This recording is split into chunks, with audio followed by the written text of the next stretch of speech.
ओम साई राम। आप सभी साई भक्तों का इस साई प्रार्थना केंद्र पर स्वागत है।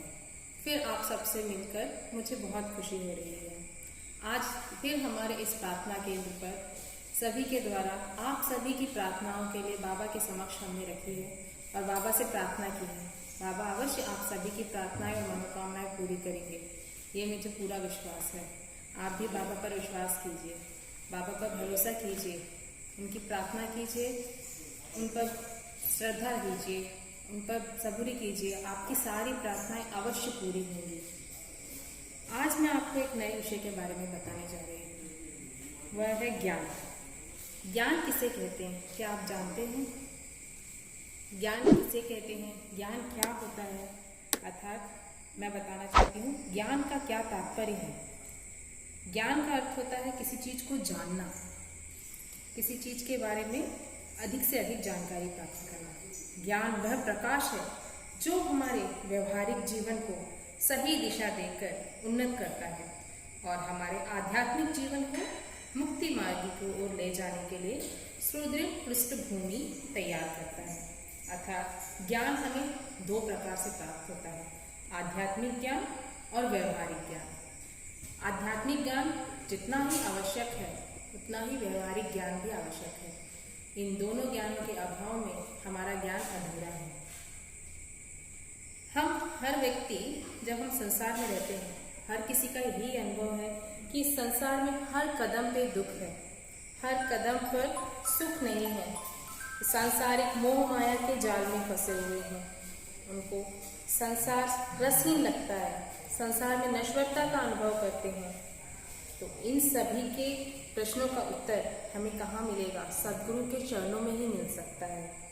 तो इस संसार के जाल से मुक्त कर हमें भाव भाव के बंधन से तोड़ने के लिए हमें हमारे सद्गुरु के मार्ग पर चलना आवश्यक है। सद्गुरु जी ने हमें कई प्रकार से ज्ञान दिया है।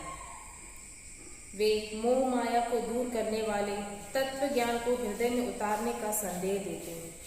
वे काम, क्रोध, मद, मत्सर आदि को दुखों का कारण बताते हैं। इनसे भव भव का बंधन लंबा होता है। इसका जिम्मेदार व्यक्ति स्वयं है। मानव जन्म हमें ईश्वर का वरदान है। जितने भी मानव जाति हैं वह सभी किसका वरदान है? ईश्वर का वरदान है। मानव जीवन पाकर व्यक्ति को प्रयास करना चाहिए कि पूर्व जन्म के जो उनके कर्म हैं वह क्षीण हो, परंतु ऐसा वह इस जन्म में नहीं कर पाता। इस जन्म में कुछ और नए कर्म के बंधन से वह जोड़ लेता है अपने साथ और उसका भाव भाव का चक्र लंबा होता जाता है। उसके कर्मों का जो चक्र होता है वह बढ़ता ही जाता है। निम्न कार्यों के बंधन से वह निम्न योनियों को जन्म लेता है। मतलब जिस तरह के वह कर्म करता है उस तरह का वह जन्म भी अगले जन्म में उसकी योनियों का जन्म लेता है। मोह माया में फंसकर व्यक्ति अपनी स्थिति को अधोगमी दिशा में ले जाता है। माया व्यक्ति के जीवन को पलट कर तरह तरह के खेल खेलती है। यह व्यक्ति तो क्या बड़े बड़े योगी और सन्यासियों को भी भ्रमित करती है। माया एक ऐसी चीज है जो बड़े बड़े योगियों सन्यासियों को भी भ्रमित कर देती है, उनके मार्ग में रोक पड़ती है। कर्म के अनुसार फल हर किसी को मिलता है। सुख और दुख हमारे कर्म फल ही है। अच्छे कर्मों का उदय होता है तो जीवन में खुशी की बहार आती है। बुरे कर्मों का उदय होता है तो जीवन में दुखों की तत्त बयार आती चली जाती है। मतलब उनके जीवन में दुख बहुत अधिक आता है बुरे कर्म करने पर। तो अच्छे और बुरे कर्मों का ज्ञान के द्वारा जाना जा सकता है। अच्छे कर्म करना और बुरे कर्म छोड़ना, यह ज्ञान को जीवन में उतारने से ही संभव है। तो हमारे जितने भी हम जो कर्म भोगने पड़ते हैं इससे कोई छूट नहीं सकता। हर किसी को उनके कर्मों का फल उन्हें इसी जन्म में भुगतना पड़ता है। अगर वे ना भुगते तो उसे नेक्स्ट अगले जन्म में भी उन कर्मों का फल उन्हें प्राप्त होता है। कर्म फल न्यायाधीश की तरह होता है, एक जज की तरह होता है।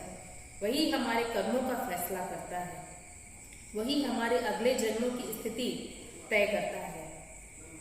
प्रबंध के कारण ही हमारा आगामी जन्म उच्च, मध्यम या निम्न परिवार में होता है।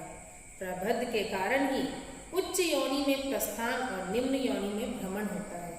अर्थात हम जिस तरह के कर्म करते हैं तो हमारी योनि में आगामी जन्म में हम निम्न, मध्यम और उच्च परिवार में जन्म लेते हैं। श्री साई महाराज जी जो हमारे सद्गुरु हैं, उन्होंने व्यवहारिक जीवन का भी ज्ञान हमें सभी को दिया है। दुनिया में अच्छे बुरे लोगों की परख हमें स्वयं करनी चाहिए। सज्जन एवं साधु जनों की पहचान करनी चाहिए, उनका सम्मान करना चाहिए। जीवन अच्छी तरह से चले इसके लिए पर्याप्त धन अर्जित करना चाहिए। धन संपत्ति को धूप और छांव की तरह समझना चाहिए, क्योंकि धन और संपत्ति एक ऐसी चीज है जो हमारे पास निरंतर नहीं रह सकती, कभी आती है कभी जाती है, उसकी कोई स्थिति निश्चित नहीं होती, इसलिए वह धूप और छांव की तरह है। इसका अहंकार हमें कभी भी नहीं करना चाहिए कि मेरे पास धन है, मेरे पास संपत्ति है। इस चीज का हमें कभी भी हमारी लाइफ में कभी भी हमें अहंकार नहीं करना चाहिए। अपनी सीमा से खर्च करना चाहिए, अपनी जितनी सीमा हो, अपनी जितनी हैसियत हो उतना ही खर्च करना चाहिए। अतिरिक्त धन का उपयोग दान में करना चाहिए। हमारे पास यदि हमारी जो इच्छाएं हैं, हमारी जो पूर्तियां हैं, उसके अतिरिक्त जो हमारे पास धन है, उस धन का प्रयोग हमें दान के रूप में करना चाहिए।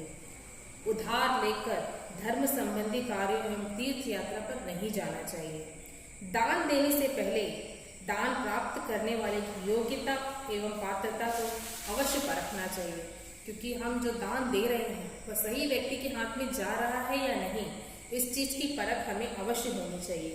भूखे को भोजन एवं वस्त्रहीन को वस्त्र देना चाहिए। अपंग, अनाथ, रोगी, अभावग्रस्त, मेधावी विद्यार्थी, गर्भवती स्त्री, विधवा, मधुकरी के जीवन निर्वाह वाले सभी साधु संत दान के सर्वथा उपयुक्त पात्र हैं। सत्ता एवं उच्च पदों पर आसीन होकर रिश्वतखोरी नहीं करनी चाहिए कि हम ऊंची पोस्ट पे हों और रिश्वतखोरी करें, ये बिल्कुल सही नहीं है। किसी के साथ अन्याय नहीं करना चाहिए। जो हमारे अधीनस्थ लोग हैं उनसे प्रेम पूर्वक वार्तालाप करना चाहिए। शालीनता पूर्वक वस्त्र पहनने चाहिए। हमारे भीतर ऐसे वस्त्र पहनने चाहिए कि हमारे भीतर अहंकार ना पैदा हो। यह संसार एक धर्मशाला है, यहाँ हम सब कुछ समय के लिए आते एवं ठहरते हैं। मतलब ये जो जगह है, जो हम रह रहे हैं, जो स्थान हम अभी जी रहे हैं, हमारा जो जीवन काल है वह एक धर्मशाला की तरह है, क्योंकि वह निरंतर नहीं है। यहाँ हम कुछ समय के लिए आते हैं, ठहरते हैं, फिर चले जाते हैं। अतः धर्मशाला के प्रति हमें मोह ही नहीं करना चाहिए, क्योंकि जब एक संसार धर्मशाला है तो इसका हमें मोह किस बात का, क्योंकि हम तो यहाँ आए हैं, कुछ समय के लिए ठहरते हैं और चले जाते हैं। संसार में जब तक रहो अपने दायित्वों और निष्ठा से निर्वाह करो। ईश्वर से सदा हमेशा हर पल ईश्वर को याद करो, क्योंकि वही हमारे कौन है, पालन करता है, वही हमारा पालन कर रहे हैं। सर्वप्रथम हमारे ईश्वर हैं, वही हमें सब कुछ देते हैं, यहाँ तक कि हमारा जन्म भी उसी असीम की अनुकंपा है। ईश्वर के विराट ऐश्वर्य को जानना चाहिए, उसमें आस्था रखनी चाहिए, ईश्वर के प्रति हमें भक्ति करनी चाहिए, उनका निराकार नहीं करना चाहिए। हमारे जो बच्चे हैं उनका अच्छी तरह से पालन पोषण करना चाहिए, उन्हें अच्छी शिक्षा देना चाहिए, उन्हें उनके पैरों पर खड़ा करना चाहिए। अच्छे कार्यों को अपने हाथ में नहीं ले लेना चाहिए, उन्हें जिम्मेदारी पूर्वक पूरा करना चाहिए। जो भी हमारे सत्कर्म है वह जिम्मेदारी पूर्वक हमें उस कार्य को पूर्ण रूप से पूरा करना चाहिए। संभव हो तो समाज में अनेक कर्तव्य की लकीरें खींचो। अपने हर कार्य की सफलता का श्रेय ईश्वर को दो, क्योंकि ईश्वर के बिना कोई भी कार्य सफल नहीं है। जब तक ईश्वर हमारे साथ ना हो, वह हमें सही मार्ग ना दे, हम उस मार्ग पर चल ही नहीं सकते, हमें उस कार्य पर सफलता प्राप्त ही नहीं हो सकती। स्वयं कर्ता पालन का भाव मन में ना आने दें, क्योंकि मैं ही अपना कार्य करता हूँ, मैं ही बड़ा हूँ, मैंने ही ये मैं का भाव हमारे मन में कभी भी नहीं होना चाहिए। जो भी है उस ईश्वर के द्वारा, उस सद्गुरु के द्वारा दिया गया है।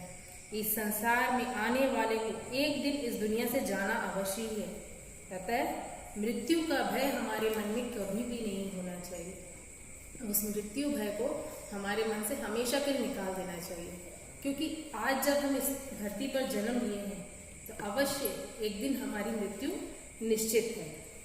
तो मृत्यु से पहले मृत्यु का शोक हमें कभी भी नहीं मनाना चाहिए। मौत भी एक महोत्सव बने ऐसा प्रयास करना चाहिए। हर स्थिति में समभाव बने और इस तरह हमें आध्यात्मिक ज्ञान के साथ साथ व्यवहारिक ज्ञान दोनों ही आवश्यक है। ये दोनों ज्ञान हमें कब प्राप्त हो सकता है? जब हम ईश्वर के साथ श्रद्धा और सबूरी के साथ बाबा के साथ मिलकर हम सही मार्ग पर चलें, सही ज्ञान अर्जित करें, तभी हम सही मार्ग पर चल सकते हैं। ओम शांति।